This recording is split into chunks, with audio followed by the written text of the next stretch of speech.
வணக்கம் மக்களே, வாங்க எல்லோரும் எப்படி இருக்கீங்க? இன்றைக்கி பார்த்தீங்கன்னா ரெகுலர் ஒர்க்கு வந்தாச்சுங்க. வாழைக்காட்டுக்கு வந்து தண்ணி எடுத்துவிட்டு காலையிலேயே எல்லா மரத்துக்கும் தண்ணி கரெக்டாக போகுதான்னு சொல்லி பார்க்குறக்கு வந்தாச்சுங்க. எப்போவுமே தண்ணி எடுத்து விட்டா வந்து ஒரு ரவுண்டு வந்து பார்க்கணும், எல்லா மரத்துக்கும் தண்ணி போகுதா கரெக்டாக அப்படின்னு சொல்லிட்டு. ஏன்னா குப்பை, உப்பு இதெல்லாமே வந்து அடைச்சிக்கும். அது மட்டும் இல்லாமல் நம்ம கிணத்துலேருந்து ஓடுறதுனால வந்து சின்ன சின்ன மண் வர்றதுனால வந்து அடைச்சிக்கு இந்த மாதிரி வந்து அடைச்சிக்கும். சுத்தமாகவே தண்ணி வராது. ஒரு வேளைக்கு போகலினாலுமே அது வந்து பாயாமல் தான் இருக்குது. மறுபடியும் ஒரு 4 நாளைக்கு பாயாமல் ரொம்ப காஞ்சு போயிடும். ஸோ அதனால் வந்து ஒரு ரவுண்டு தண்ணி எடுத்து விட்டு ஒரு 1/2 மணி நேரம் கழித்து இந்த மாதிரி வந்துடுவோம். வந்து பெருசாக வேலை இருக்காது. சும்மா அந்த வாழை மரத்துலேயே ஒரு தட்டு தட்டினோம்னா அந்த குப்பை வெளியே வந்துடும். அந்த மாதிரி தட்டி தண்ணி இது பண்ணி விட்டு பார்க்கணும். ஒரு ரவுண்டு வரணும். எல்லா மரத்துக்குமே போய் பார்த்து கரெக்டாக வருதா அப்படின்னு சொல்லிட்டு பார்த்துட்டு வரணும்.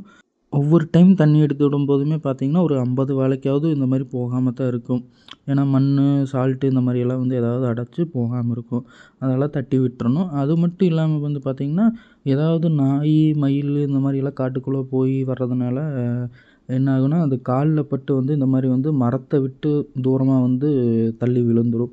அதுவுமே எடுத்து போடுற மாதிரி இருக்கும்.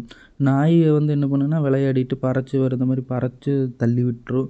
அந்த மாதிரி ஏன்னா ஈரமாக இருக்கிறதுக்கு வந்து அங்கே படுக்கிறதுக்கு வரும். அதையெல்லாம் பார்த்துட்டு பக்கக்கன்று அறுக்கிறது இருந்துச்சு. ஆல்ரெடி நேற்று பாதி அறுத்துட்டேன். இன்னும் இந்த பக்கம் அறுக்கணும். இந்த பக்கம் அறுத்து முடிச்சாச்சு. அதை அறுக்க ஸ்டார்ட் பண்ணிட்டேன். அவ்வளோதான். டாட்டா பாய்.